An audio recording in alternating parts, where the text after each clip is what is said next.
World Hindu economic forum हा स्वामी विज्ञानंदजी यांनी काढलेली संस्था आहे। दरवर्षी याची कॉन्फरन्स होते। या कॉन्फरन्समध्ये मी या ठिकाणी आलो होतो। जे आपलं हिंदू तत्वज्ञान आहे त्या तत्वज्ञानामधले जे आर्थिक मूल्य आहे त्या मूल्यांवर आधारित अर्थव्यवस्था उभी करायची हे याच्या मागचं तत्व आहे।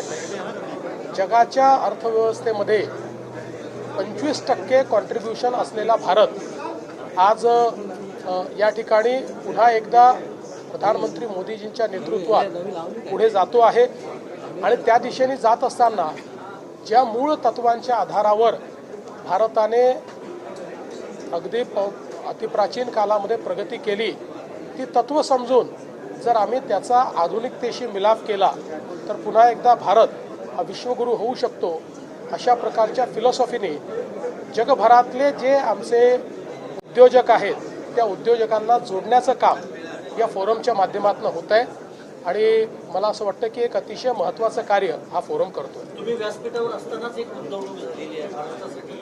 हा मला अतिशय आनंद आहे की बांगड सिमेंट जे देशातली जी सिमेंटच्या क्षेत्रातली एक सर्वात प्रमुख कंपनी आहे, पहिल्या 1-2 मध्ये ज्यांचं नाव येतं, त्यांनी चंद्रपूरमध्ये 2000 कोटी रुपये गुंतवण्याकरता लेटर ऑफ इंटेंट मला या ठिकाणी दिलेला आहे। त्याला काही अर्थ नाही, असल्या गोष्टींकडे मी लक्ष देतो।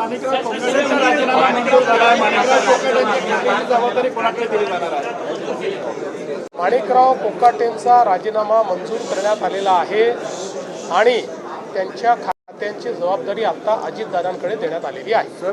मीरा भाईंदरमध्ये बिबट्या घरातल्या 3 जणांना जखमी केले। त्या संदर्भात लगेच आपली टीम त्या ठिकाणी कार्यरत झालेली आहे। हे सगळे वाढते प्रकार अत्यंत गंभीर आहेत, म्हणूनच आपण आता रेस्क्यू सेंटर्स तयार करायला मोठ्या प्रमाणात काम सुरू केलेलं आहे।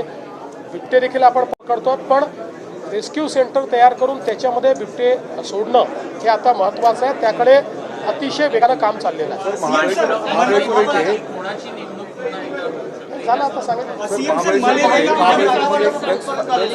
समोर आलेला आहे महाबळेश्वरच्या इथे आणि त्याच्यामध्ये विरोधकांचं असं म्हणणं आहे की एकनाथ शिंदेच्या निकटवर्ती त्याच्या नातेगोत्यांमध्ये ही कारखाने आहेत। इतक्या मोठ्या प्रमाणामध्ये कोकेन महाबळेश्वर पाचगणीसारख्या हिल स्टेशनवर सापडलेलं कारवाई होऊन पहिल्यांदा तर मी पोलीस विभागाचं अभिनंदन करतो की हा जो काही त्या ठिकाणी धंदा चालला होता तो पूर्णपणे त्याचा पर्दाफाश करून आणि त्याच्यावर मोठी कारवाई पोलिसांनी केली आहे। या संपूर्ण प्रकरणामध्ये जाणीवपूर्वक राजकीय दृष्ट्या कुठेतरी उपमुख्यमंत्री एकनाथराव शिंदेजींचं नाव आणण्याचा जो प्रयत्न चाललेला आहे तो चुकीचा आहे, तो निषेधार्ह आहे।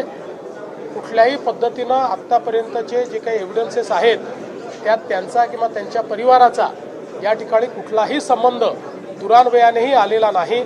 त्याच्यामुळे मला असं वाटतं की कुठेतरी दिशाभूल करून अशा पद्धतीनं बादरानं संबंध जोडायचा हे काही योग्य नाही आहे। या संदर्भात पूर्ण चौकशी आम्ही करतो।